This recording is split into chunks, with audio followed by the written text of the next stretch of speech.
آیت تک عنکبوت پہلا رکوع الحمدللہ آج ہو گیا۔ ابن مسعود رضی اللہ تعالیٰ عنہ سے روایت ہے کہ رسول اللہ صلی اللہ علیہ وسلم نے جوانوں سے خطاب کر کے فرمایا کہ تم میں سے جو نفقہ اور مہر کی طاقت رکھے اسے نکاح کر لینا چاہیے، کیونکہ نگاہ کو بہت روکنے والا اور عفت کو بہت محفوظ رکھنے والا ہے، اور تم میں سے جو اس کی طاقت نہ رکھے اسے چاہیے کہ روزے رکھے، اس لیے کہ روزہ شہوت کو ختم کر دیتا ہے۔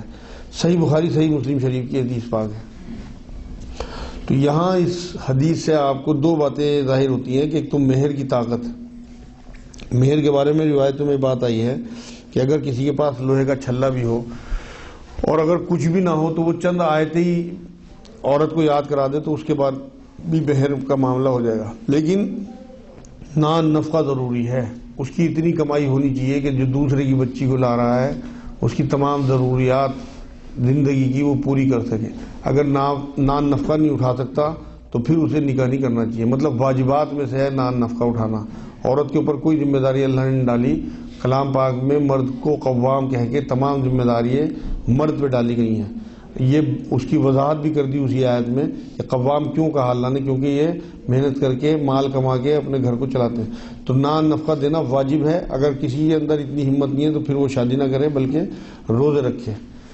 اگلی حدیث ہے حضرت ابن عباس رضی اللہ تعالیٰ عنہ سے روایت ہے کہ رسول اللہ صلی اللہ علیہ وسلم نے ارشاد فرمایا کہ دو محبت کرنے والوں میں نکاح کی مانند محبت بڑھانے والی چیز تم نے نہ دیکھی ہوگی۔ سنن ابن ماجہ کی حدیث پاک ہے۔ مطلب شادی کے بعد اللہ کے دو بول پڑھ لینے کے بعد جو میاں بیوی کا رشتہ ہے وہ اتنا خوبصورت اور اتنا محبت والا رشتہ ہے، جو صحیح معنوں میں دیندار لوگ ہوتے ہیں یہ سمجھتے ہیں کہ اللہ نے ہمارا جوڑا بنایا، ہم نے اللہ کے نام پہ ایک دوسرے کو قبول کیا۔ ان لوگوں میں باہمی محبت اس طرح کی ہوتی ہے جو اللہ کی طرف سے اترتی ہے محبت، اور اتنا خوبصورت رشتہ ہے کہ اللہ نے اس کائنات کی شروعات ہی اس رشتے سے کی ہے۔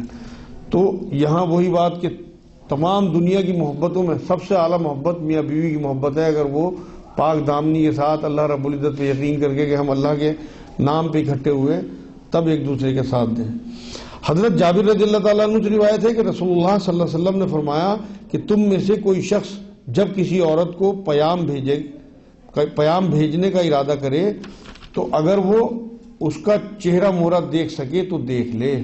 یہ اللہ کے رسول صلی اللہ علیہ وسلم کی ٹیچنگ ہے ہمارے لیے کہ ہمیں ایک دوسرے کو ایک بار ضرور دیکھ لینا چاہیے۔ جہاں بھی رشتے کا معاملہ ہو لڑکا لڑکی ایک دوسرے کو دیکھ لیں اور بات بھی کریں۔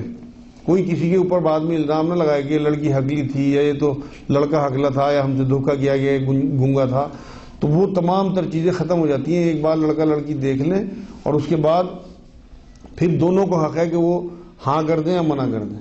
یہ سنن ابن داؤد کی حدیث پاک تھی۔ حضرت ابو ہریرہ رضی اللہ تعالیٰ عنہ سے روایت ہے کہ رسول اللہ صلی اللہ علیہ وسلم نے فرمایا کہ عورت سے شادی چار خوبیوں کی وجہ سے کی جاتی ہے: جمال کی وجہ سے، مال کی وجہ سے، خاندان کی وجہ سے اور دین کی وجہ سے۔ تم دیندار عورت سے شادی کرو۔ مطلب یہ صحیح بخاری صحیح مسلم کی حدیث پاک ہے۔ حضور اکرم صلی اللہ علیہ وسلم نے جو چیزیں بتائی ہیں یہ عورت اور مرد دونوں کے لیے ہیں، کہ مردوں میں بھی جب کوئی کسی بچی کا رشتہ طے کیا جائے تو یہ سب چیزیں دیکھی جائیں اور ان میں دینداری کو پریفر کیا جائے۔ مطلب جو پرائرٹی ہو وہ دینداری ہو۔ اگر کسی میں اور بھی چیزیں ہوں تو یہ اللہ کا فضل اور رحمت ہے، لیکن اگر آپ کو فیصلہ کرنا ہے تو دینداری کی وجہ سے یہ حکم ہے۔ لیکن ہمارے معاشرے میں سب چیزیں پیچھے چھوڑ دی گئیں۔ پہلے تو خوبصورت بچیوں کو بھی غریب ہو تب بھی لے لیتے تھے، لیکن اب تو ایک نمبر پہ مال ہے، باقی سب بعد میں ہے۔ حضرت ابو ہریرہ رضی اللہ تعالیٰ عنہ سے روایت ہے کہ رسول اللہ صلی اللہ علیہ وسلم نے فرمایا کہ کنواری عورت سے نکاح کے معاملے میں اجازت حاصل کی جائے، اگر وہ خاموش رہے تو اسی کو اجازت سمجھا جائے، اور اگر انکار کرے تو اس پر جبر نہ کیا جائے۔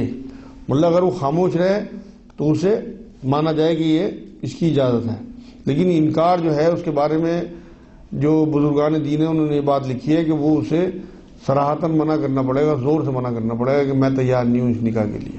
اگر وہ خاموش رہی تو اس کی رضامندی کی نہیں جائے گی۔ جامع ترمذی کی حدیث پاک ہے۔ حضرت عائشہ رضی اللہ تعالیٰ عنہا سے روایت ہے کہ رسول اللہ صلی اللہ علیہ وسلم نے فرمایا کہ نکاح کی تقریب کا اعلان کرو اور نکاح مسجدوں میں کیا کرو اور اس موقع پر دف بجایا کرو۔ مطلب دف بجا کے اعلان کرنے کا حکم ہے نکاح کا۔ مطلب ایک حساب سے معاشرے میں پتہ ہونا چاہیے کہ فلاں لڑکے اور فلاں لڑکی کا نکاح ہو رہا ہے. آج کل تو کارڈ سسٹم ہے، وہ بھی ٹھیک ہے، لوگوں کو پتہ لگ جاتا ہے اس سے بھی، لیکن ان دنوں کارڈ کا سسٹم نہیں تھا، تو یہ حکم تھا کہ باقاعدہ اعلان ہونا چاہیے اور مسجدوں میں منعقد ہو نکاح. جامع ترمذی کی حدیث پاک ہے. حضرت ابن عباس رضی اللہ تعالیٰ عنہ سے روایت ہے کہ رسول اللہ صلی اللہ علیہ وسلم نے فرمایا کہ جو عورتیں گواہوں کے بغیر نکاح کر لیتی ہیں وہ زنا کرنے والی ہیں. جامع ترمذی کی حدیث پاک ہے. مطلب بنا گواہوں کے نکاح نہیں ہے، وہ زنا کاری ہے. اگر کوئی لڑکی بھاگ کے کسی مرد سے نکاح کر لیتی ہے اور وہاں گواہ موجود نہ ہو، کوئی مولوی صاحب پیسے لے کے پڑھا بھی دیں، تو وہ نکاح نہیں ہے بلکہ زنا کاری ہے. حضرت ابو ہریرہ رضی اللہ تعالیٰ عنہ سے روایت ہے کہ رسول اللہ صلی اللہ علیہ وسلم نے فرمایا کہ بیوہ کا نکاح اس سے اجازت حاصل کر لینے کے بعد کیا جائے، اور اسی طرح کنواری کا نکاح نہ کیا جائے جب تک اس سے دریافت نہ کر لیا جائے. لوگوں نے عرض کیا کہ اس کی اجازت کی کیا صورت ہوگی، مطلب کنواری لڑکی کی. فرمایا کہ کنواری کی اجازت یہ ہے کہ خاموش رہے.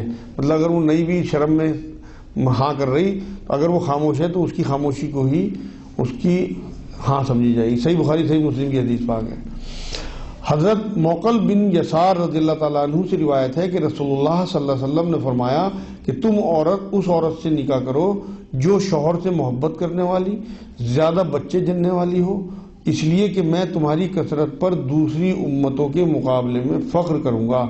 سنن ابو داؤد شریف کی حدیث پاک ہے. اب آپ کے ذہن میں یہ خیال آئے گا کہ ہمیں کیسا پتہ لگے کہ یہ لڑکی جو آ رہی ہے ہمارے گھر میں یہ شوہر سے محبت کرنے والی ہے، زیادہ بچے جننے. تو یہ بیک گراؤنڈ دیکھا جائے گا اس کی فیملی کا، کہ اس کی فیملی کی عورتیں جہاں جہاں گئی ہوئی ہیں وہ کس طرح سے رہ رہی ہیں، کتنا ادب و احترام اپنے ہسبینڈ کا کرتی ہیں، کتنے پہلے سے ان لوگوں کے یہاں کتنے بچے ہو رہے ہیں. تو یہ سب آپ کو ان کی فیملی سے، ان کی فیملی بیک گراؤنڈ سے، باقی پھر اللہ کے ہاتھ ہے. یہ سنن ابن داؤد کی حدیث پاک. ایک دو حدیثیں میں آپ کو طلاق کے بارے میں اور سنا دوں، پھر انشاءاللہ سوال جواب کرتے ہیں. کیا ٹائم ہو گیا؟ 9 بجنے میں. حضرت ابن عمر رضی اللہ تعالیٰ عنہ سے روایت ہے کہ رسول اللہ صلی اللہ علیہ وسلم نے ارشاد فرمایا کہ حلال کاموں میں سب سے زیادہ ناپسندیدہ کام خدا کے نزدیک طلاق ہے. سنن ابو داؤد شریف کی حدیث پاک ہے. مطلب یہ ناپسندیدہ حلال سمجھو آپ. ایک کام یہ ایسا ہے جو حلال بھی ہے اور اللہ کو ناپسند بھی ہے. اور ایک روایت میں بات بھی آتی ہے کہ شیطان کسی بات سے اتنا خوش نہیں ہوتا جتنا طلاق سے، میاں بیوی میں جدائی سے خوش ہوتا ہے. حضرت ابو ہریرہ رضی اللہ تعالیٰ عنہ سے روایت ہے کہ رسول اللہ صلی اللہ علیہ وسلم نے فرمایا کہ 3 باتیں ہیں جن کا ہنسی میں یا واقعی طور سے کہنا حقیقت بن جاتا ہے: نکاح، طلاق اور رجعت. جامع ترمذی کی حدیث پاک ہے. مطلب اگر کسی نے ہنسی مذاق میں بھی طلاق کہہ دیا تو طلاق ہو جائے گی، اور نکاح کے بارے میں ایک دوسرے سے کہہ دیا تو نکاح ہو جائے گا اگر وہاں گواہ موجود ہیں. یہ چند احادیث میں نے آپ کے سامنے پیش کی. اب آپ کسی کے ذہن میں کوئی سوال ہو طلاق اور نکاح سے متعلق یا کوئی اور بھی تو وہ کر سکتے ہیں. چند سوال میرے پاس جو 1-2 ہفتے میں طلاق اور اس سے